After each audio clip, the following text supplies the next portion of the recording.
other dignitaries on the dais. So today I am going to deliver this prestigious memorial lecture, Professor C.P. Singh Memorial Lecture. It's really an honor and privilege for me to deliver this C.P. Singh Memorial Lecture on this dais of the Indian Geographical Congress of the Navy. Initially, I will just brief about his contribution to the political geography. Basically, he is a political geographer, very eminent political geographer of the country. Professor C.P. Singh was born in Budanath Tashils in Muzaffarnagar, UP. He graduated from studies in the Meerut. Then he did post-graduation at Sagar University in MP.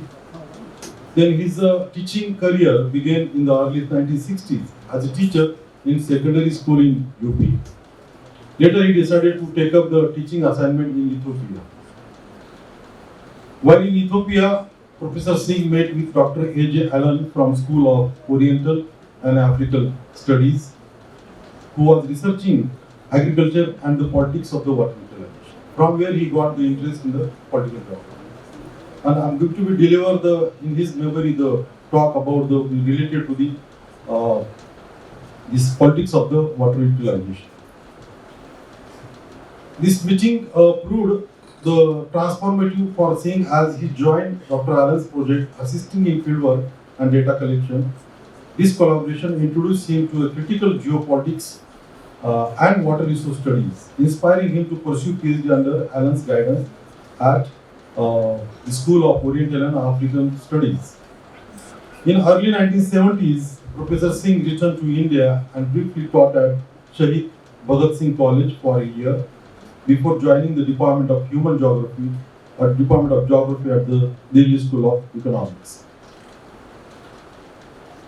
Coming to his research contribution, Professor C.P. Singh's research focused on the critical geopolitical dimensions of development, environmental change, and quality of life. His early work highlighted the interplay between geopolitics and environmental issues. After the emergency of the late 1970s, Singh began engaged more closely with political geography, particularly through the ecological studies of electoral processes. He analyzed voting pattern, party performance, and electorate mobilization. His research identified the dynamics of party competition and strength in India's political region. One of his significant findings was the identification of India's core heartland as a highly politicized region characterized by high voter turnout, low in effective participation, and intense party competition. Professor C.P. Singh's research focused on critical geopolitical. He has developed the methodologies to assess the party competition during the 1977 and 1980s parliamentary elections. His studies highlighted the degree of competition among the political parties at the constituency level and the spatial variation of this competition across the political region. I think he is one of the pioneers who's really taken care of this election of geography and taken this such spatial dimension of the electoral geography. He analyzed the electoral performance of major national parties, their participation in the 1970s and 1980s parliamentary election, and the spatial fragmentation in political behavior observed during the 1972, 1977, and 1983 elections. He explored the difference in voting preference between the state and parliamentary elections. I think this is very interesting. If you look at the recent elections in Maharashtra, in the Lok Sabha election, the situation was different, and for the state election, situation was different. So understanding this dynamics, actually, Professor C.P. Singh did long look at this trend need to be taken care while as an election geography.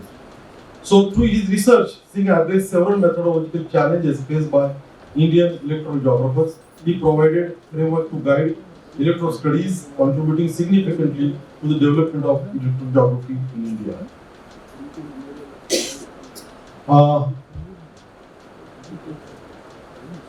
Professor C.P. Singh was as a mentor basically He was a dedicated and inspiring mentor. His ability to balance academic rigor with friendly, approachable attitude made him a beloved figure among young scholars. He encouraged innovative thinking and was deeply invested in his mentees' academic and personal growth. He's really motivating those around him and pursue excellence in their work. He took pride in mentoring the next generation of geographers, instilling in them deep understanding of the critical geopolitical issues of their time. Professor Singh's mentorship extended beyond academics. He was a source of moral support and guidance, often emphasizing the importance of resilience and hard work. His legacy as a mentor lives in the accomplishments of the many students and researchers he guided throughout his career. He remained in this department until his untimely demise in 2000. In his memory, already I told you he started his career about the politics of the water and its relation in the agriculture in Ethiopia. So, and I'm quite aware about that because I have tried little bit see some of the particular geographical issue in my place in my research. Maybe my thrust is more economic geography or environmental geography, but I have attempted some of these certain things. We have established a Center for South Asian Studies in our department to be get encouragement from the Professor K.R. Dixit. We always used to tell us that the regional geography needs to be look at them from different scales. And under that centers, we try to be attempt some of the, this is one of the work we try to attempt understanding. I also came across one paper of Professor C.P. Singh, that is the Century of Constituency Delimitation in India. Very extensive paper published in Political Geography, his very reputed journal.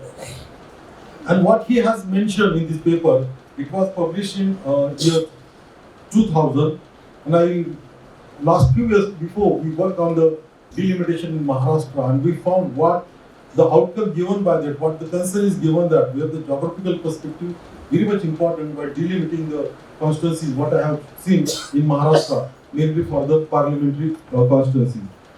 So this is the one of the very prominent political geographer of the country, and he has given a computer base to be those who can be take ahead.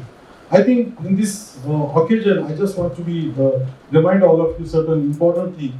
Whenever I came to visited to some of the institutions like the ICW, Indian Council for World Affairs, and some NITI Aayog, and some of the institutions in the Delhi, I think CSDS is working on the elections in Delhi, and I found that most of the people from either from the political science, from the economics, sociology, and what they are working, they are more working on the issues or more the domain related to the geography.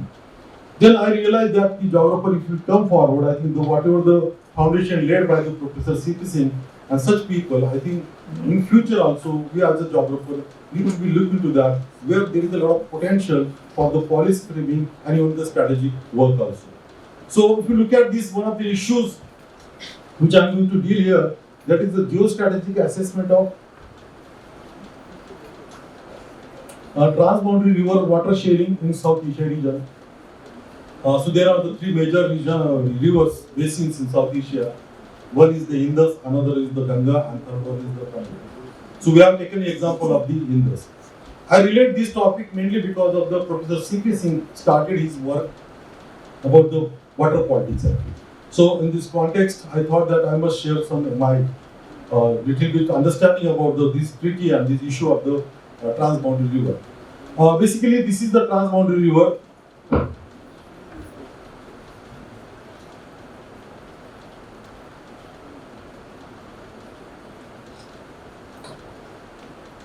It is what? Okay. The river which crosses at least one administrative boundary, that is what we call as the transboundary river. There are approximately 310 transboundary river basins on the planet with geographical area corresponding to the almost half of the surface and 60% of fresh water supply.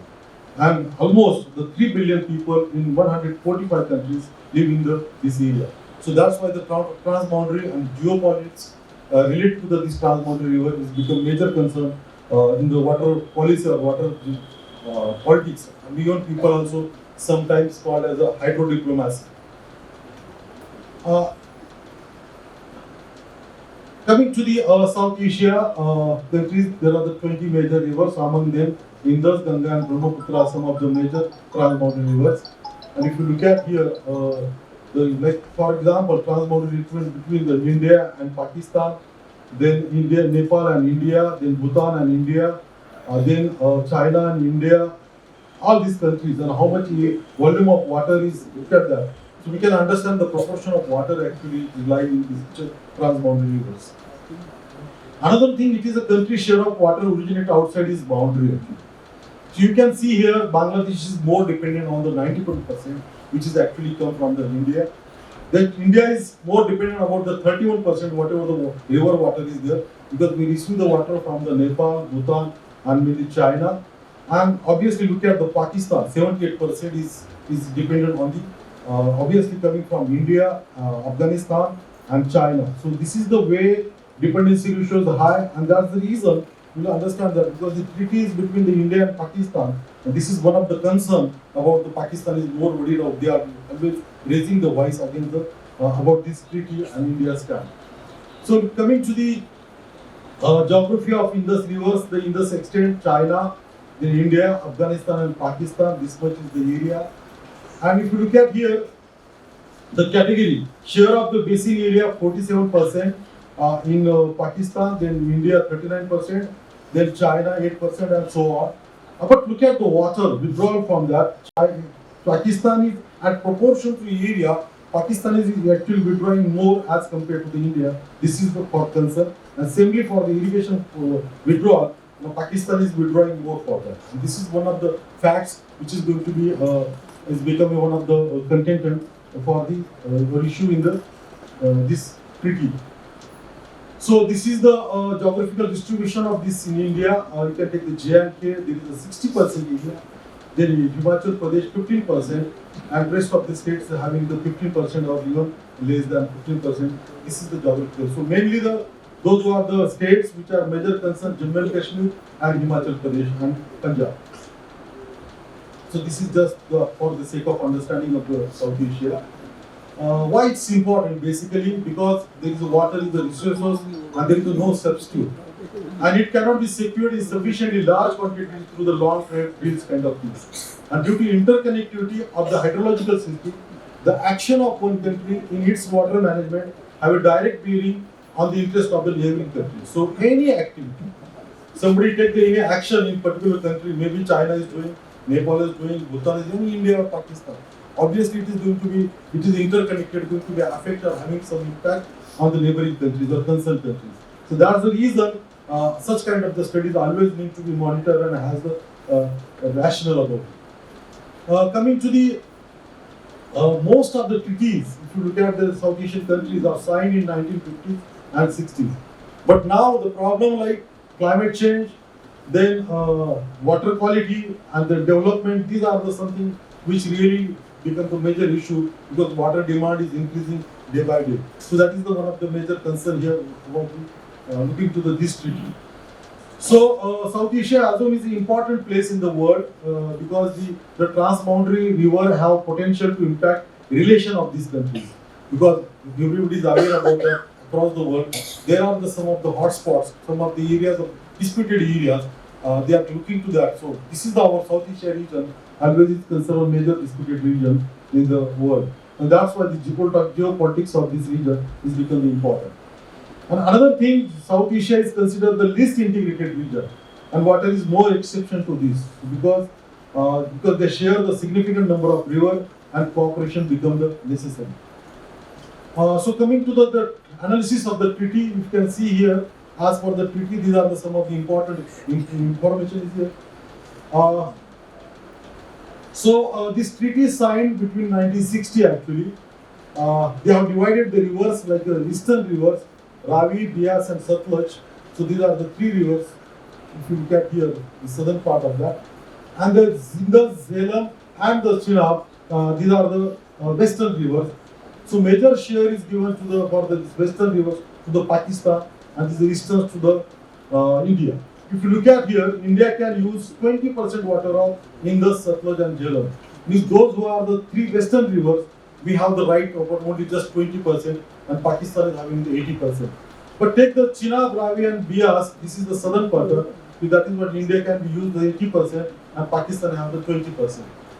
Now in year 2020, it was 60th anniversary and that time again there was the voice raised from the Indian side as well as from the Pakistan side regarding issues related to this treaty. These are some of the important articles about that. So I'm not going to detail about the article, but only thing that look at the article provisions, western rivers, then eastern rivers. So these are the given. There is permanent Indus Commission is given. If there will be a dispute, there will be a need to be taken care by this permanent Indus Commission. And there is also some article given for future cooperation. If there will be a problem, why the future cooperation is important about that. Then it's given some of the annexure about that, detailing about that.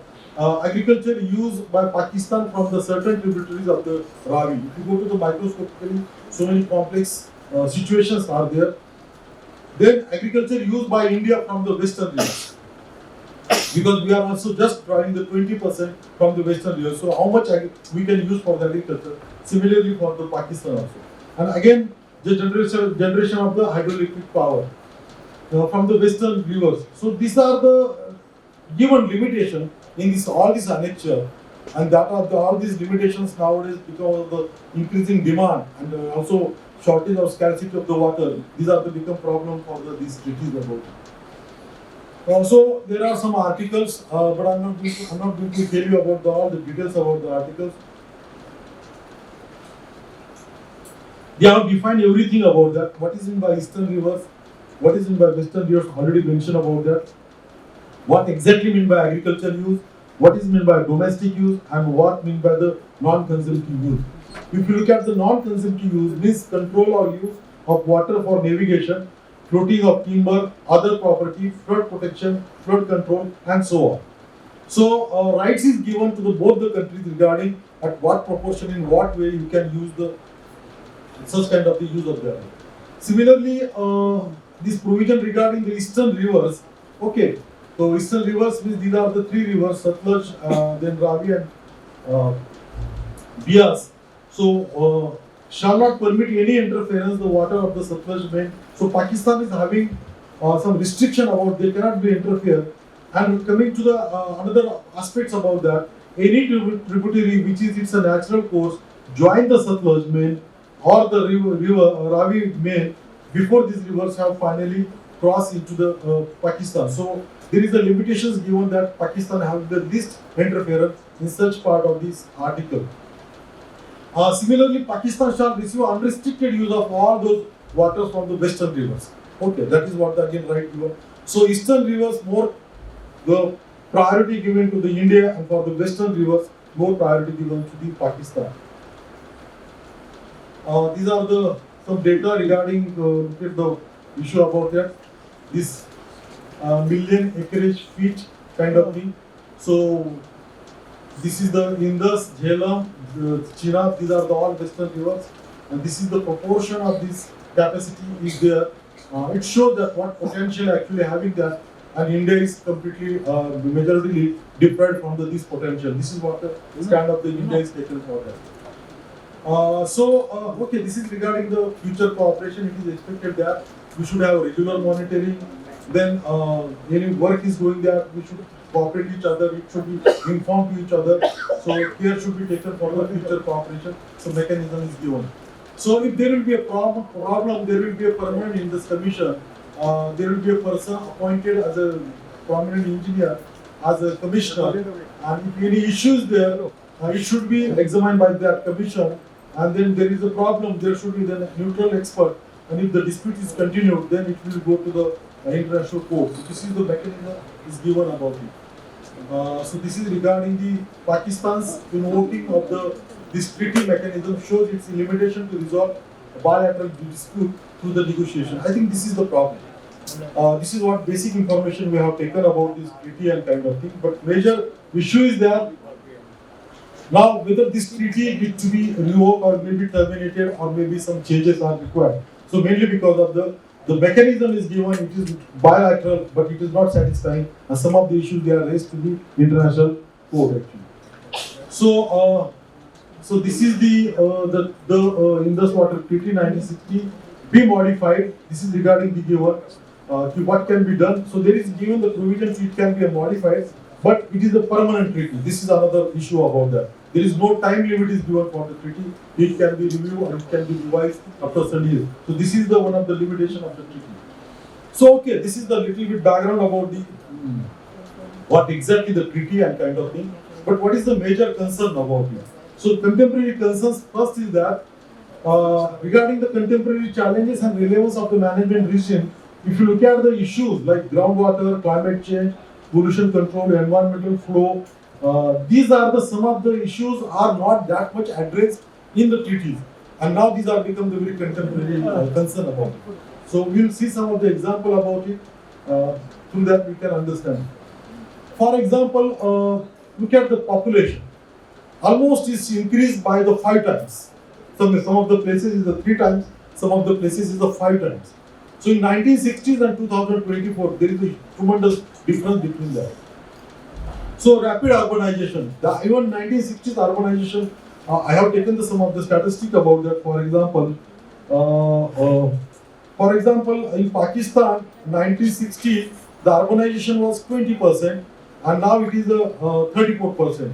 India, it was 18%, but now it is a 36.6%. So kind of data is there. It shows that the population growth is completely significant as well as urbanization increase, and that is require the water demand. Obviously, there is a need of food security is major concern as the development and population growth is there. So water is withdrawn for the irrigation is also significant. So you can see here, the South Asia is the region having the more water to withdraw for the irrigation, and that is also creating stress on the water utilization in this area. And that's the reason, if you look at here, the map is given. So water stress river in basin in Asia. So you can see the area related to the Indus is the one of the major stress region over here. Another thing, over the period, if this is the data from the 2010 to the 2020, there is a need of hydroelectricity increasing, but still there is no significant growth by in this region. And as India is promoting all these states, those who are actually more the border state for the development, there is an urgent need for the electricity. That is also one of the concern about the need to be written there. Now climate change. So there is some data about that. About the glaciers are melting because glacier is the major source of water in the Indus basin. So climate change, there is the various studies came is representing 44% of the total ice reserves in the entire this Hindu Kush Himalaya region actually. That is the ice reserve. They are telling about that. That's the source of that. Meltwater is estimated account 35 to 50% and more of the total runoff of the Indus River. So that is the compromise. And meltwater comprises 70% of the Indus River in summer flow. In summer, whatever the water is we are receiving, that is the 70% from the glaciers. And the issues are the glaciers are the receding. So to assess the effect of climate change, because more than any other major river system, the Indus depends on snow and ice melt. And Indus basin glaciers annually shed 7 billion metric ton of the ice in this is from 2003 to 2008. And there are the studies are coming actually day by day in different part of this Himalaya, the Hindu Kush Pradesh, Hindu Kush, the glaciers are receding, and that will be a major feature in near future. Another issue about that, this area is having obviously the monsoon region, and any destructive factors drive the monsoon, that is going to be affect that, and this Indus flow region will become increasingly vulnerable to the changing climate. So, and this is the IWT hardly touched to this issue of climate change and the issues coming out of the climate change. Mainly because of in 1960, climate change was not even not even a begin as a discussion as one of the major problem about it. Water pollution is also another issue. There was a case happen, water polluted canneries of Pakistan also watered into the water, and then one of the studies done by here, this Central Water Commission, regarding the higher turbidity in the water of Siang River, in India severely affected the farmers and aquatic life in the region. So whatever the activities people are doing in the countries, that is also affecting to that. So one of the studies came that how some of the places the turbidity is increasing and crossing beyond the limit what is there. And it's happening to both sides, not only for the China, Nepal, Bhutan and Pakistan. It's also, if you take this case, from the India also sometimes it releases the more turbidity about it. I need 2 minutes. Okay. A major concern about J&K. After whatever the political changes in the J&K, if you look at that, the treaty, though it's executed in the best interest of the country, has prevented them from using their own water resources. So you can look at here, the irrigated agriculture land, it is increasing. Then canal area is obviously increasing, and net zone area is also increasing. And this is the potential of this in the J&K, and they are mainly depends on these Satluj and Jhelum. But situation is that the studies done by this International Water Management Institute in Colombo, and they come to the conclusion that the IWTO, means Indus Water Treaty, had caused the Jammu and Kashmir to lag behind rupees 6,500 crores annually. That much is the loss actually happened because of the treaty kind of provisions given about it. So, that's the reason the treaty also had a detrimental impact on the state of potential for agriculture and power generation, mainly for the J&K. Another issue is that there are some projects like going on, and Pakistan is believed that that is not we are not following the treaty, or we are not those who are the India's claim that the dams built on other side of do not violate the provision of the treaty. So they are believing that such kind of the Tulpul navigation project, then Baglia hydroelectric dams, and Kishanganj this hydroelectric project. These are some of the steps taken by the India with proper consideration. But Pakistan is always raising the voice about it. That so this is the one of the things you can see. Tulpul, the project, this is the joining to the Ular Lake, and this is what the Pakistan is doing. They are telling that this flow need to be maintained. It will go from here, so that will be a disturbance to the complete region in this region. So such kind of the minor issues in this region is there. Another problem in the Pakistan itself is really there is a rivalry between Punjab and Sindh state, and Sindh telling that Punjab is taking a major share in Punjab in Pakistan. They are using the maximum share, and they are receiving the less water. And Sindh compensate Punjab for water that Pakistan agreed to give to India and IWT. So whatever the 20% we are using, that is also Sindh telling that we should be compensated by giving to them. Such kind of the internal politics in Pakistan also is affecting to this region. Another issue I'm not going to much talk about, but China and Afghanistan is not at all considered in this regime actually, treaty regime. So that is also, there are so many issues happening regarding the China in this region. SAARC is the one of the platform, but there is hardly any role of the SAARC. Is what is there because they believe that water resource could not be mentioned in it. So why the geopolitics of Indus Basin has become major concern about it? Mainly because of these are nuclear state, and there is maintaining the overall regional stability. Such kind of issue need to be taken care. Because of this treaty is permanent, and the US used to look into this. So one bright spot in a very depressing world picture that we see offer. This is always praised, and that becomes also moral obligation to the country like India, because the Pakistan's fears of India intention to be used water as a weapon against it seems to become a source of tension. So this is the concern about it. So India has repeatedly expressed it will modify a treaty. Nowadays, if you look at the newspaper, so continuously there are the news are coming. We wanted to that. Pakistan's frequent objection to the Indian project, that has become the regular things about it. Then Pakistan is also not compliance. The procedure is given 3 states is not followed. So such kind of the contemporary challenges are there in addition to what already we have seen. So need to be that regular. So can India abrogate the treaty? Okay, that is the always. Sometimes some people came voice that we should abrogate the treaty, but I think it will lose the credibility. And neighboring countries are, and because all the countries are observing, because we have seen 20%, where Pakistan is dependent on 71%, but we also dependent on 31%.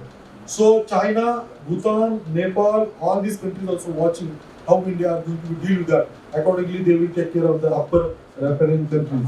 So India may therefore encounter greater difficulty if it revoke the treaty, because it is something issue of the trade review. So that's become the therefore I think the role of the political geography is very crucial, taking to the impact and issues which is more having the holistic regarding the climate change, regarding the pollution, regarding the development. So I think geographer can be look into the microscopic aspect of this treaty and can be answer and make it more fruitful to both the countries. So this is one suggestion for that. We should have a now we need to be looking to that, looking to the complexity of the problem. So there is a need of adaptive management, and adaptive management is as a way dealing with the uncertain and change. If there is an uncertainty and there is a change, we should have a such kind of the mechanism. So develop robust and flexible management strategies that perform well under the different possible future and can be modified if necessary. So these are the aspects about that. Actor networks, legal framework, then policy, information management and financing. These are the other factors are there. If you are looking to the situation here, so only there are the actual implementation of policies and the appropriate legal framework. These are the some of the satisfactory factors, and other factors need to be taken care regarding the adaptive management. So there is a lot of scope while dealing with such a complex kind of thing. So need of new multilateral agreement, arrangement and institution. A transboundary river basin should be developed and managed as a single unit. Now we should not look into the fragmented, it should be into single unit. The main river system in South Asia flows across the countries, irrespective of the political boundaries, and thus the transboundary in nature. Although river basins spread across multiple states, the existing management regime in South Asia work in isolation. So, and all these treaties are the bilateral. That is the another issue about that. So, because if you take the these Indus, it's related to the Afghanistan, China, Pakistan, India, but it is we are all are the bilateral issues. So, the conclusion of bilateral agreement and establishment of bilateral joint bodies is important, but should not be regarded as substitute cooperation in the entire transboundary approach. And therefore, multilateral approach is needed to ensure participation of all basin states. So this is the how we should go about from the basin state to the almost South Asian multilateral kind of thing.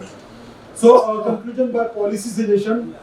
This IWTA should be amended, modified to cope up with the contemporary challenges.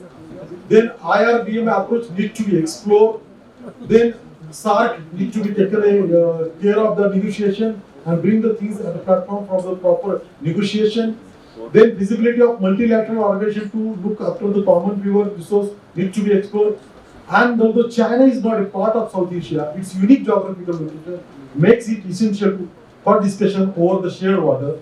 And South Asian countries may refer to the guiding principles mentioned in the Helsinki rules, that is more related to the how such kind of the things be taken care with the bilateral kind of things and by amicable solution, and have a rational and meaningful water mechanism in place.